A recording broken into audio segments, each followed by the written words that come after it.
The Jupiter 2 reactive ion etcher, tool ID DE-08, is located in Bay 2 of the Quattro Nanofabrication Facility in the Singh Center for Nanotechnology at the University of Pennsylvania. This tool is used for oxygen etching, and you can load etch pieces and wafers up to 6 inches in diameter. To use the tool, first log in on the Iris scheduler. When you're ready to use this tool, open the lid, load your sample in the chamber, and close the lid. The chamber will automatically be pumped down later.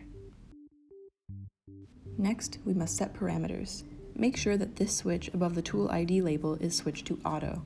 Also, mode select should be flipped to auto, and the EP select should be switched to time.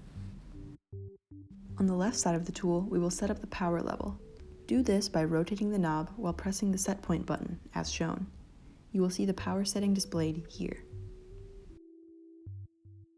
After setting up the power, we will set up the gas flow using the right side of the tool. This right top knob is a selector switch. It has many settings, but S3 through R4 are deactivated. R1 and R2 are readings for oxygen and airflow. S1 and S2 are settings, and PR is for pressure. It only selects what to display on the screen and will not change the values on its own. To adjust oxygen gas flow, first turn the selector switch to S1 and turn this switch to 1.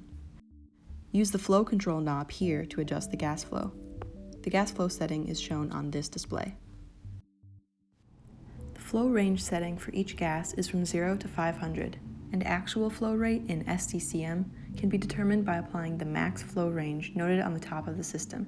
For example, for oxygen, a setting of 500 would equal 100 SCCM. A setting of 250 would be 50 SCCM. Setting up air gas flow is similar.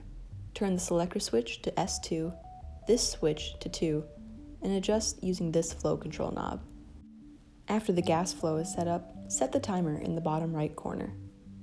The rightmost digit is in units of seconds. To start the process, press down on the lid manually and press the start button at the same time. Here, the top right knob is turned to the pressure reading.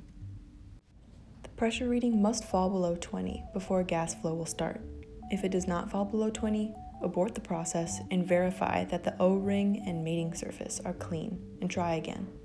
If this does not work, contact staff for help. As the pressure drops, watch for this interlock light to shut off. As soon as it does, press this RF enable button. Notice the timer is now running. Also, once gas flow starts, pressure must stabilize to a pressure reading over 20 or the plasma will not light. If this happens, it is likely an indication that your gas flow is too low and needs to be increased. If increasing gas flow does not work, contact staff for help. From here, the chamber will be vented automatically. Unload your sample when the process is complete, and finally log out of the Iris scheduler. This concludes the training video for the Jupiter 2. If you have any questions or need further assistance, please contact QNF staff. Thanks for watching.